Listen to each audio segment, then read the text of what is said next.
Water deck. The door ground shut with a dull clang of metal on metal.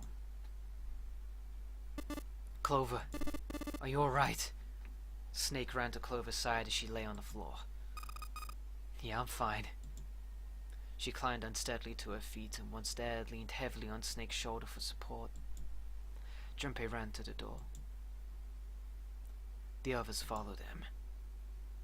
Several pairs of hands grabbed hold of the handles and pulled. They grunted and strained, but... Shit. It won't budge. That was when Lotus, the dancer, spoke. Her voice was quiet. Do you hear something? Like what? Like some sort of beeping. Junpei pressed his ear against the cold metal of the door. The others did the same. You're right. I can hear it too. What is it? Then they heard something else. It was the ninth man. Shit! Why isn't it stopping? God damn it! You lied! You lied! Lied? This wasn't supposed to happen. This is wrong. This is wrong. His voice shook with fear. Safe on the outside, they stepped back from the door and looked at one another. What is happening in there? Open the door. Please. I'm begging you. Help me. Please get me out of here. Get me out of here. Hell no. Perhaps we need him though. Or his bracelet. Junpei grabbed hold of the device. He slammed his hand on the scanner panel. Nothing happened. Why didn't it register him? He looked at the display where the asterisk had shown up. It said engaged. Oh my god. Oh my god, there's no time left. Listen. I was lied to. He lied to me. He put me in here. It was him. He killed me. It was him. Oh god.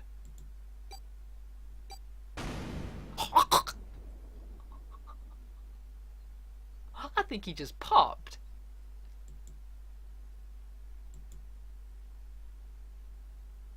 The explosion rocked the room. Instinctively they ducked. They stood up, slowly, when they realized there was no danger. No one spoke. Silence filled the room. In that silence, the electronic tone that echoed across the room sounded as loud as a gunshot. All eyes turned towards it. It had come from the device mounted next to the door. The display changed from engaged to vacant. Let's see if we can open it. 7, the mountain swallowed hard. Junpei nodded and placed his hand on the scanner panel. A red asterisk appeared on the LCD panel. The device had registered Junpei's bracelet, number 5. His was not enough, however. At least 2 more people were needed. Junpei asked. Which pair? Okay, so I got 5. So I'm gonna wanna have Santa and June, I think. Santa and June? You think you could give me a hand here? The pun was a little too on the nose, but the mood was still grim. Both Santa and June lifted their hands silently. He verified, and she followed suit. They'd fulfilled the conditions. If they were to pull the lever on the side. Are you guys ready? I'm gonna open it. Junpei grabbed the lever and looked back over his shoulder. They stiffened and nodded. Junpei nodded back and set his mouth in a grim line. Then he slowly lowered the lever.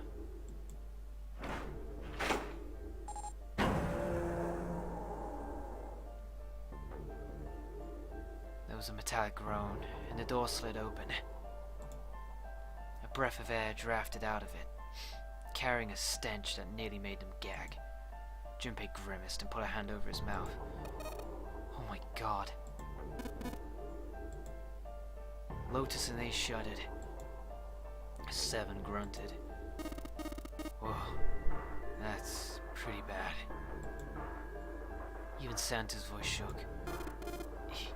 He blew up? It appeared that Santa was right. The hallway on the other side of the door was splattered with chunks of torn flesh and dark red blood. Oh god. The shriek echoed across the room. It had come from June. Then her strength left her, and she dropped. As Junpei turned to catch her, the door groaned shut.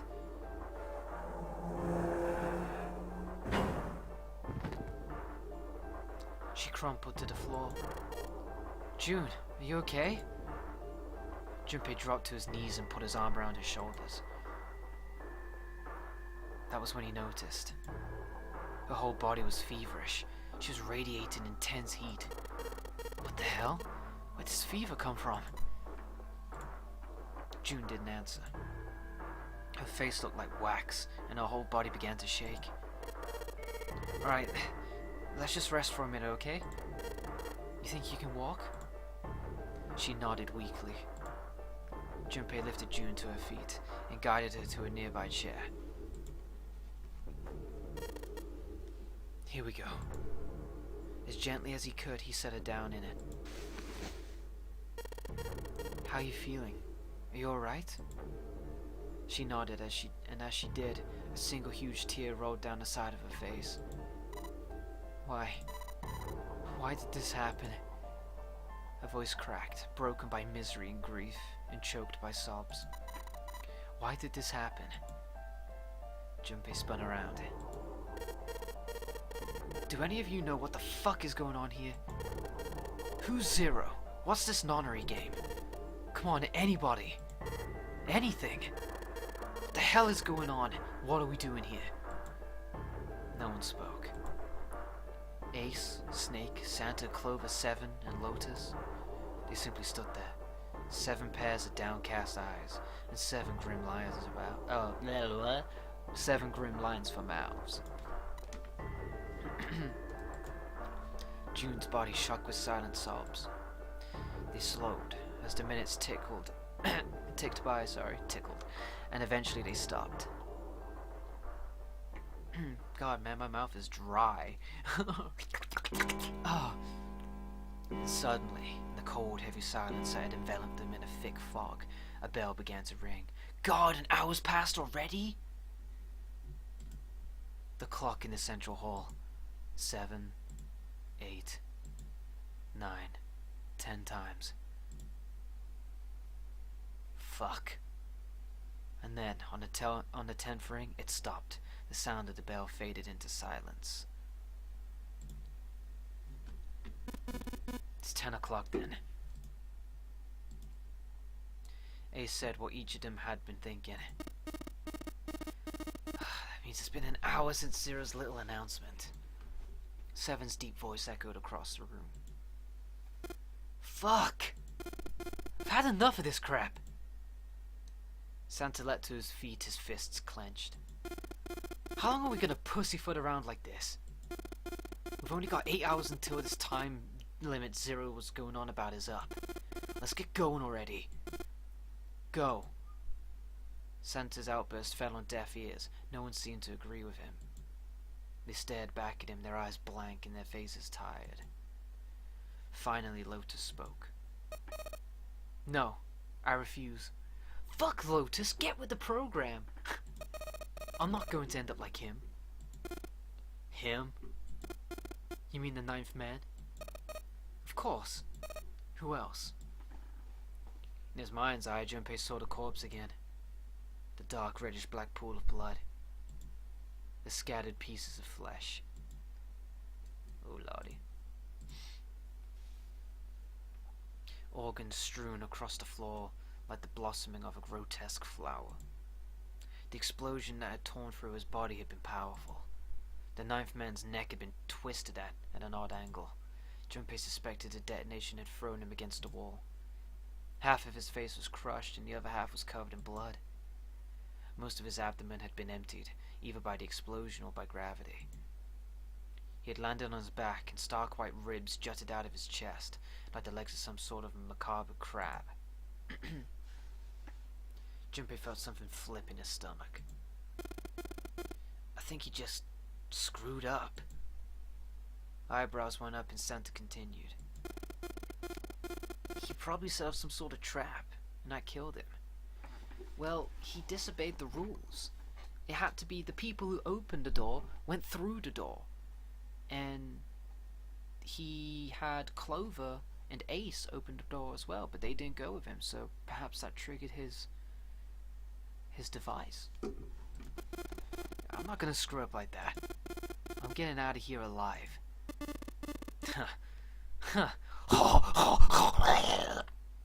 Because laughing at Santa did not find particularly humorous. And what's so goddamn funny? Oh, my apologies. You were just so very confident. I couldn't help myself. What the fuck? I think you've mistaken the situation. Huh? The ninth man's death. It had nothing to do with a trap. Or at least not that sort of trap you imagine it did. Then, he broke one of Zero's rules. That was why he died. Quite simple if you think about it. You still don't? Alright.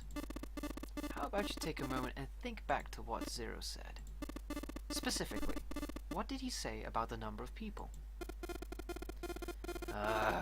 Something about only 3 to 5 people can pass through the numbered door. Right? And after that? You've forgotten the relevant part. What did Zero say? Santa furrowed his brow and thought. Junpei fought back. Zero said that everyone who verified had to go through.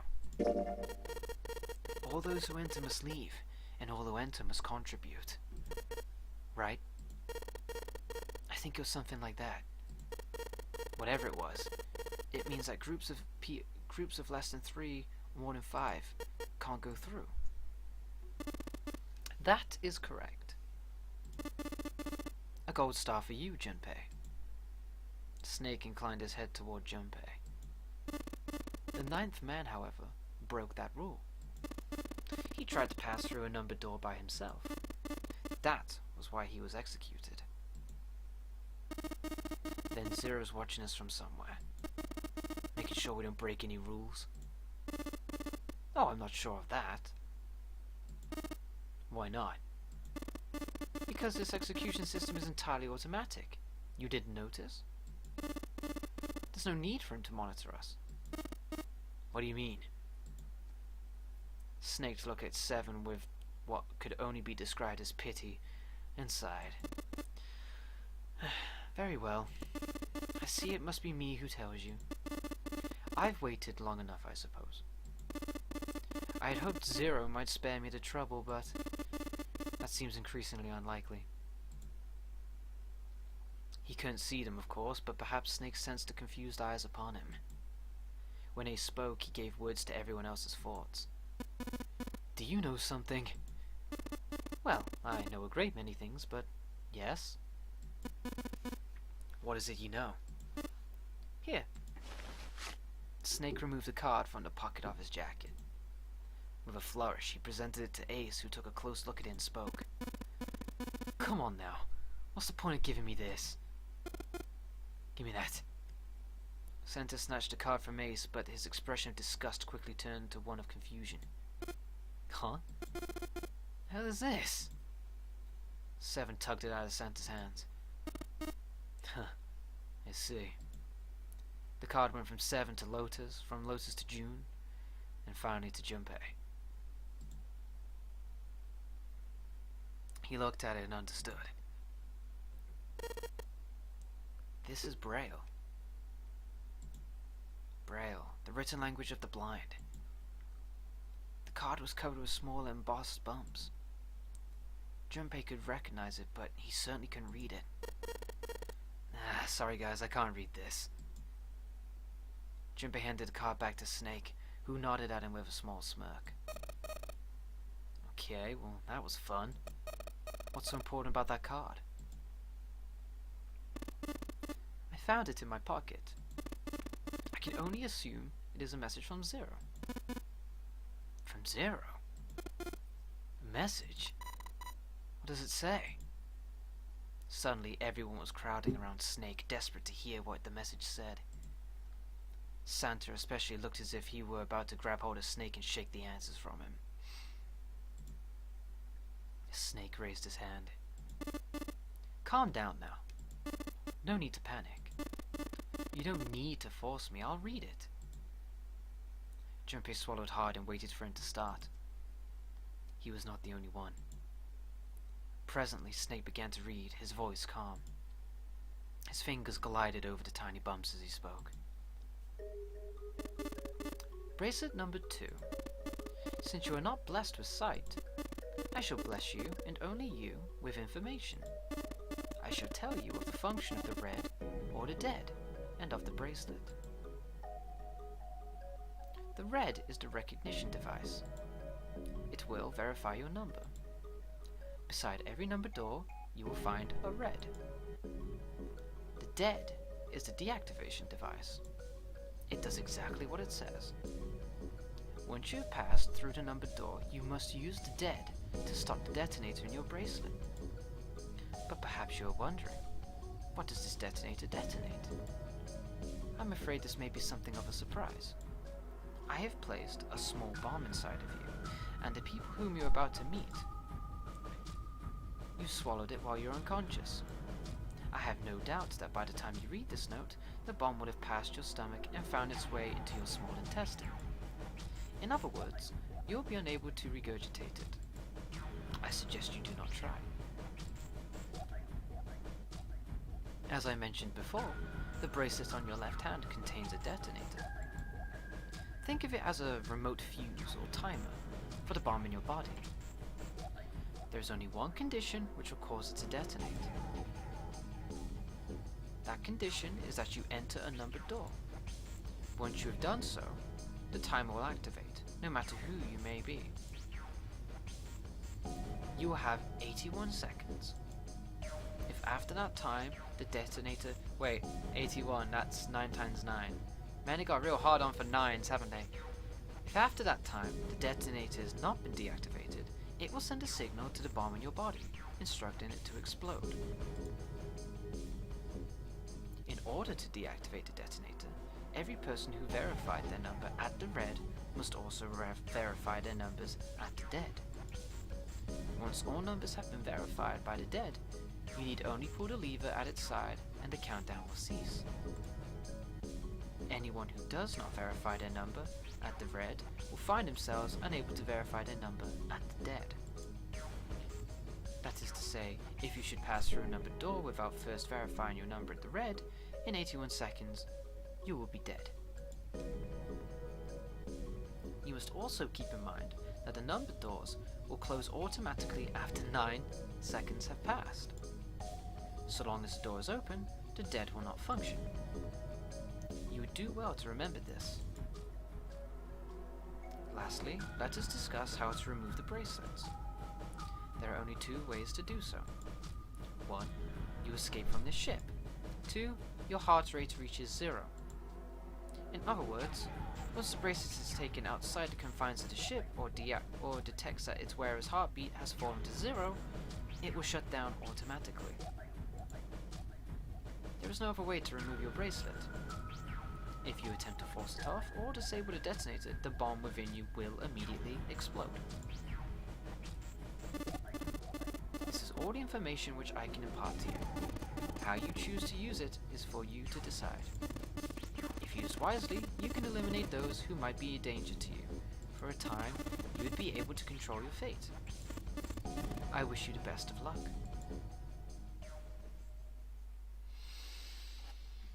Snake finished reading and carefully returned the card to his pocket.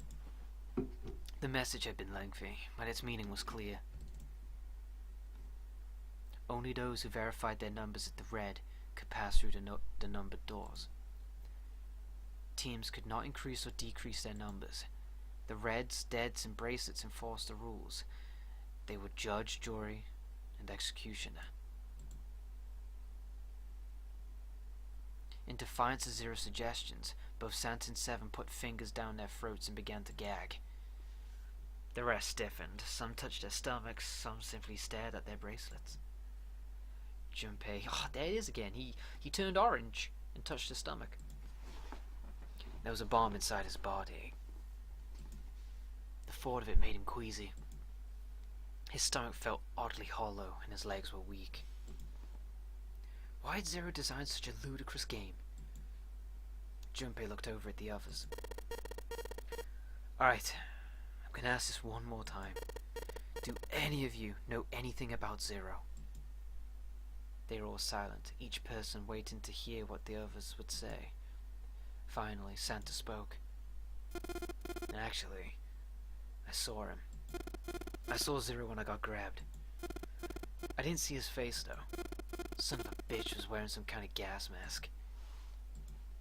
What the hell? Come on, guys, give me something. You know, like surprise or something? Instead, it was Santa who looked surprised.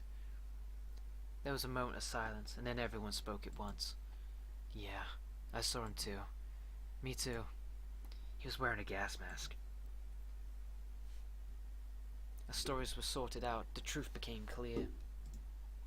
All of their stories were the same.